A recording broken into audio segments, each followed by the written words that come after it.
Paul Charles Denayer, an infamous Australian serial killer, was dubbed the Frankston serial killer due to the 3 young women he murdered in the Frankston area over a 7-week period.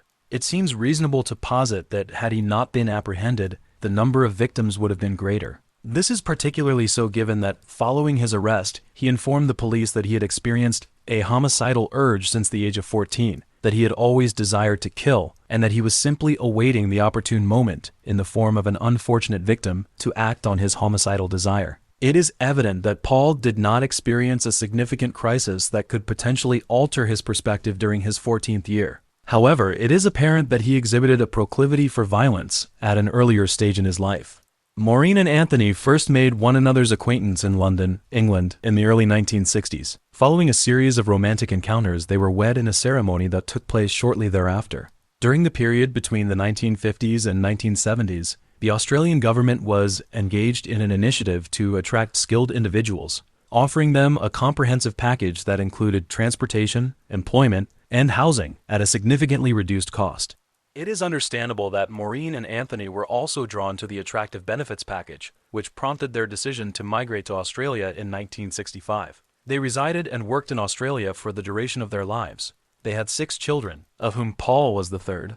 Paul was born on April 14, 1972, in Campbelltown, New South Wales. It is noteworthy that Paul experienced a specific incident as an infant when he rolled off a bench and struck his head. While not life-threatening, the event was subsequently referenced humorously within his family. Whenever he exhibited unusual behavior, his family would remark, "That's because you fell when you were a baby." Additionally, during his kindergarten years, Paul experienced challenges in forming friendships with his peers. This was likely attributed to his introverted personality and the slow development of his social skills. However, by the time he reached elementary school, Paul appeared to have overcome these difficulties and was exhibiting behaviors consistent with those of a typical child. However, this situation underwent a significant transformation in 1981.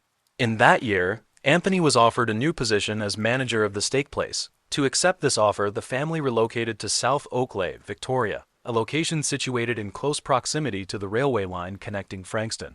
The relocation had a markedly deleterious effect on the social lives of the 6 children, particularly Paul, who experienced considerable difficulty in adapting and struggled to integrate into the new environment. He exhibited low self-esteem, a lack of confidence, and a lack of motivation too. Paul was reluctant to meet new people due to his apprehension about relocating once more. Additionally, he experienced a significant growth spurt, becoming taller and heavier than his peers, which further exacerbated his social anxiety. Furthermore, he endured bullying at his new educational institution, Northvale Primary School. It is noteworthy that Paul displayed a proclivity for knives, clubs, and homemade slingshot guns, rather than the toys typically associated with boys of his age. In an effort to seek approval and a sense of power from others, he would utilize these items to engage in aggressive behavior, such as shooting pebbles or harming small insects. During this period, Paul exhibited a proclivity for violence and a proclivity for suicidal ideation. He used a homemade dagger to dissect his sister's teddy bear toy, performing the act in a manner reminiscent of surgical procedures. He also used the same knife to slit the throat of the family cat and hang its body from a tree in the backyard. Furthermore, shortly before his 13th birthday, Paul was accused of stealing a vehicle. However, he was released due to his age, although he was still cautioned by the police. Nevertheless, the warning proved ineffective, as evidenced by Paul's subsequent involvement in another incident 2 months later. Paul was once again apprehended by the authorities for violating the law. At that time, he was accused of wasting police resources by falsely reporting a fire to the fire department, as well as theft and willful damage to a public facility. However, despite these accusations, Paul was not subjected to any formal form of punishment. Nevertheless, at the age of 15, Paul was indicted on charges of assault and apprehended for utilizing his robust physique to compel another juvenile to engage in masturbatory activities in the presence of several minor children.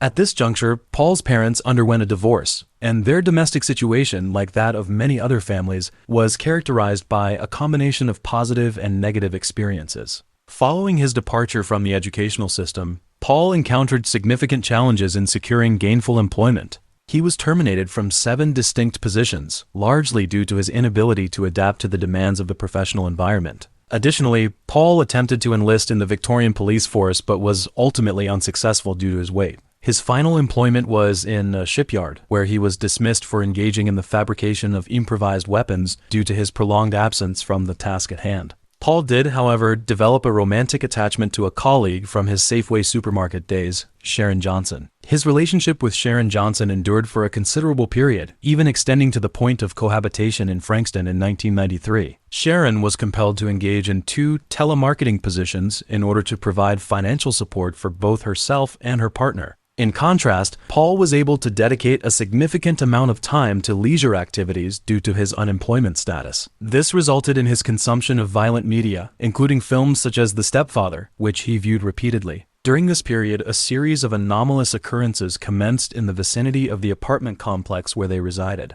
One tenant returned to their residence to discover evidence of forced entry into their room by an unknown individual, accompanied by the destruction of personal belongings and the defacement of photographs. Another tenant, in a separate incident, inadvertently observed an individual surreptitiously viewing their residence through a window. In February 1993, Paul's neighbor in the same apartment building as he was Sharon, Trisha's sister Donna Vaines, was the victim of a horrific incident. At the time, Donna was so distressed after receiving an anonymous, threatening phone call that she advised her fiancé to remove their newborn infant from the residence and not to remain there. At approximately 11 p.m., they returned to their apartment, and upon opening the door, they observed a significant quantity of blood on the floor. Adding to the shock and distress, Donna's cat had been brutally murdered.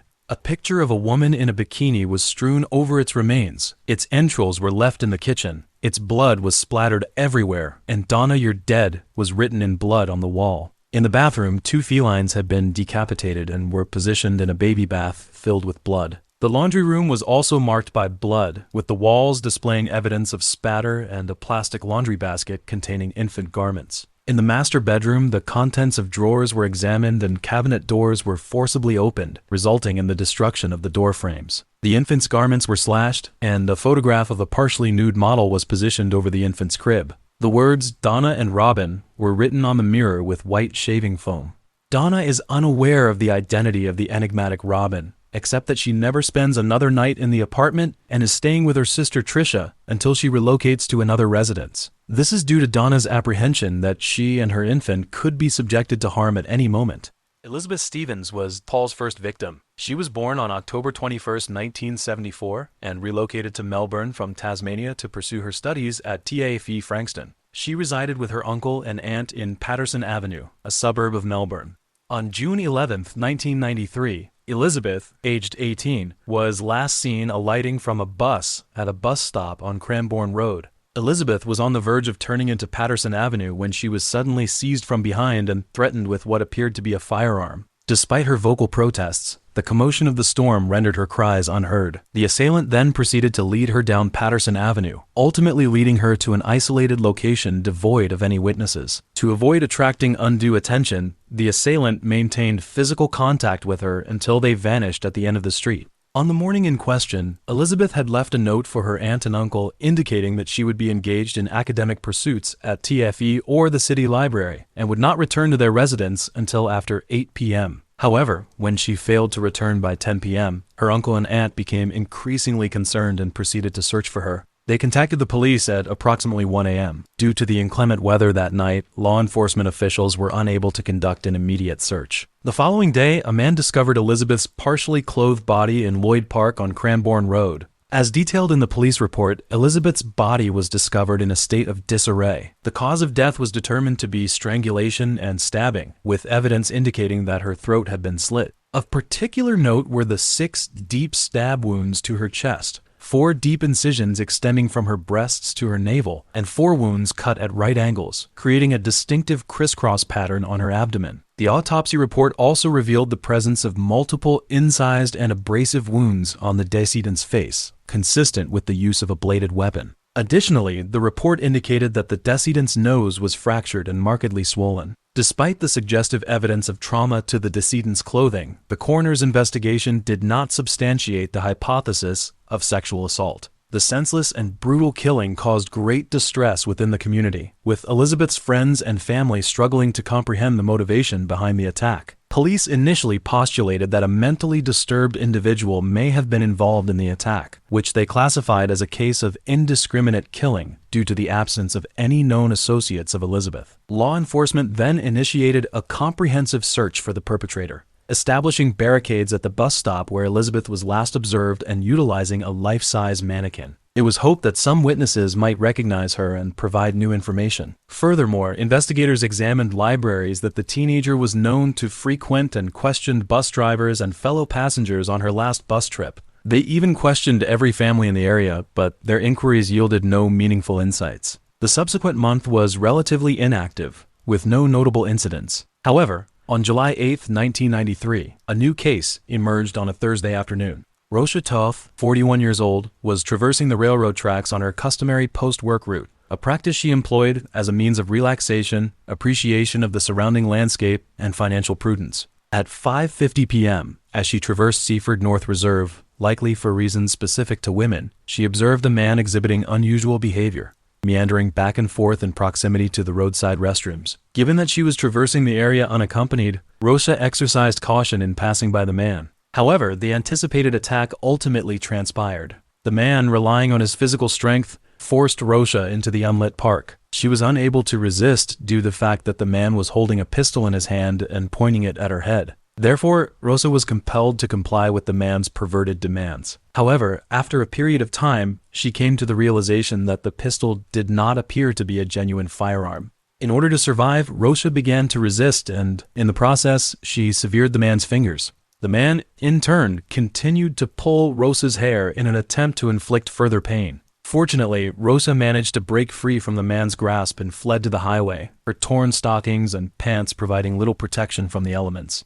Fortunately, a passerby offered assistance, enabling Rosha to contact the police. Subsequently, law enforcement personnel arrived at the scene and commenced an immediate search of the park for the suspect. However, due to time constraints, the suspect was able to evade apprehension. The individual in question was Paul. Rather than returning to his residence following his escape that night, he selected an alternative target. The individual in question is 22-year-old Deborah Freem, a resident of the vicinity of Conanoke Station in Seaford. She is a young mother who had recently given birth to a child approximately 10 days prior. At 7 p.m. that night, Freem procured milk from a local establishment for the purpose of preparing an omelette for her evening meal. She left her 12-day-old son and a male acquaintance at her residence. However, she did not return until 8 p.m., a delay that was inconsistent with the estimated time required to complete the errand, given the proximity of the store to her home. Freem's male friend, concerned for her well-being, contacted her boyfriend, the police, and the local hospital to inquire about her whereabouts and potential injuries. Despite their efforts, there was no indication of her whereabouts in the area. Consequently, they filed a missing person report at Frankston Police Station. 4 days later, on July 12th, a farmer discovered Freem's partially covered body in Taylor's Road, Callum Downs. The manner of death was consistent with that of Elizabeth. Freem had been strangled with a rope, her body savagely hacked, and her throat slit. The medical examiner's report indicated that Freem had sustained a total of 24 stab wounds to the head, neck, chest, and arms. The cause of death was determined to be asphyxiation. Additionally, the report noted that, similar to Elizabeth, she had not been sexually assaulted. A meticulous examination of the three cases revealed that both Elizabeth and Freem had sustained varying degrees of stab wounds and had died by the same method. Notably, Freem was abducted and murdered after Rosha had suffered an attempted abduction. This led to the conclusion that all three cases were the work of the same perpetrator. The dissemination of information in the Frankston area has been extensive, resulting in a notable decline in social activity. Local women have been observed retreating to their residences at night, and the streets have become noticeably less populated by day's end. Residents have also been observed engaging in a new daily routine, which has involved perusing the newspaper to stay informed about the latest developments in the extensive police search for the perpetrator. Nevertheless, 18 days later, a new victim is identified. Natalie Russell was the third and final victim. She was a 17-year-old female student at John Paul's College. On Friday, July 30th, 1993, Natalie was on her way home when she was attacked by Paul. Typically, Natalie rode her bicycle to school with her older brother. However, on that day, her mother drove her to school out of concern for her safety. However, during their formative years, most individuals are not yet attuned to the potential dangers that may be encountered in their daily lives, including those perpetrated by serial killers. Natalie deliberately departed from her academic institution prematurely and opted to traverse a more expedient route to her residence, a route that she typically utilized and which traversed 2 golf courses. Subsequent to the incident, this route became colloquially known as Nat's Track. When Natalie did not return home until 8 p.m., her mother and brother proceeded to the school to conduct interviews with the teaching staff and students. Upon learning that Natalie hadn't in fact returned home early, they deduced that she had been involved in an accident. The police conducted a meticulous search and swiftly located Natalie's body, which had been forcibly dragged by Paul through a substantial opening in the barbed wire fence and into the surrounding foliage. Her demise was analogous to that of the other 2 victims in that she had been strangled and brutally slashed across the throat. However, during the attack, Natalie engaged in a series of struggles with Paul, resulting in the transfer of a small quantity of blood and tissue from Paul to Natalie's fingernails. The murder of Elizabeth was the initial occurrence that prompted a comprehensive police investigation, which persisted despite the absence of external forensic evidence at the scene and the lack of witness testimonies. The subsequent disappearance of Freem was similarly investigated through a police search and the examination of Conanook Creek by scuba divers.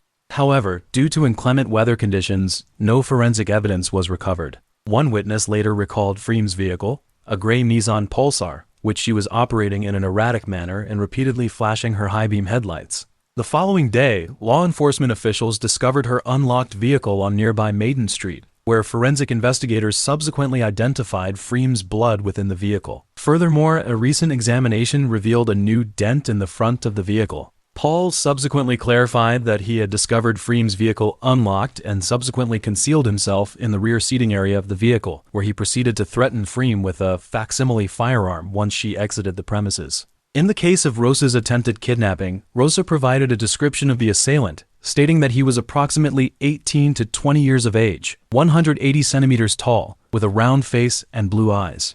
In addition, the police constructed a profile of the suspect based on the available information. This profile described the suspect as an adult male, potentially unemployed or employed in a low-status position, possibly a local resident, aged 18 to 24, of average appearance, and living alone. As media scrutiny and community concerns intensified, investigators also postulated that both Sarah McDermott's disappearance in 1990 and Michelle Brown's murder in 1992 could be linked to this killer. Subsequently, in the aftermath of Natalie's murder, 200 investigators conducted searches of 4,700 residences on Madden Street in Frankston. This operation, designated as Operation Pulsar, was the largest ever conducted by the Victoria Police at the time. Another witness provided information indicating that a postal worker observed a rusty yellow Toyota Corona with no license plates parked in the vicinity of Nat's Track on Sky Road at 2:30 p.m. The individual was utilizing binoculars and exhibiting suspicious behavior within the vehicle. However, due to the unusual circumstances, the witness did not devote attention to subsequent events. The witness provided investigators with a detailed account of the events in question, which proved instrumental in the swift apprehension of Paul. On the afternoon of July 31st, detectives conducted an investigation at Paul's residence.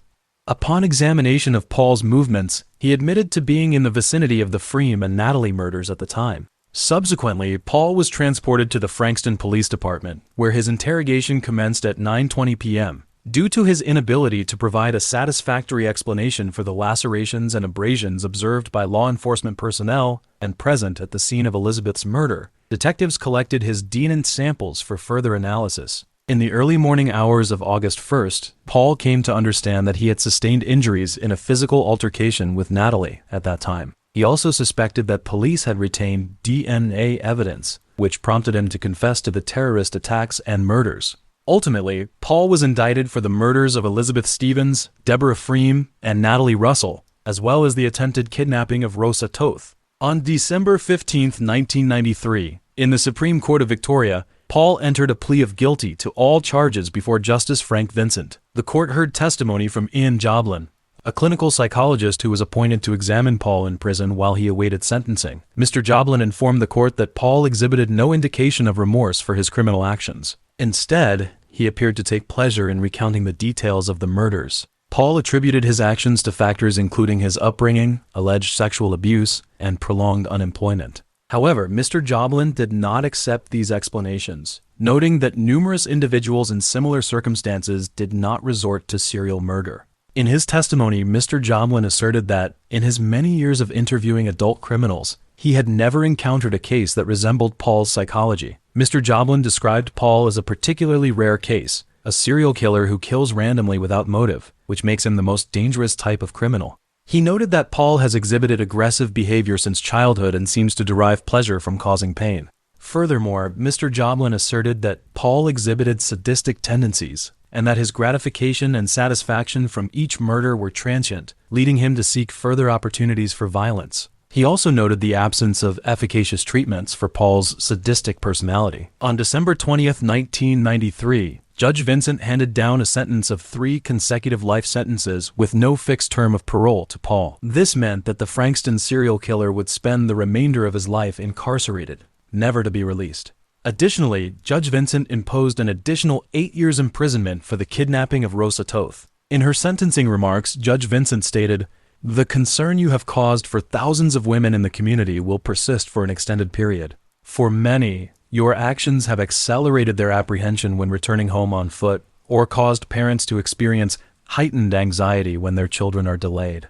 Paul appealed the severity of his sentence to the full Supreme Court of Victoria. On July 29, 1994, Paul was given a 30-year non-parole term, the highest non-parole term ever imposed in the state of Victoria. The families of Paul's victims expressed discontent with the Supreme Court's decision, as they believed that Paul's only possible sentence would be life in prison. He became eligible to apply for parole in 2023. However, his application was rejected by the Victorian Adult Parole Board. This decision was supported by the victim's family and the wider community, who generally felt that Paul's crime was too serious and that he should not be released. The prevailing public perception is that serial killers like Paul should be permanently incarcerated to protect the community from any further harm he may cause.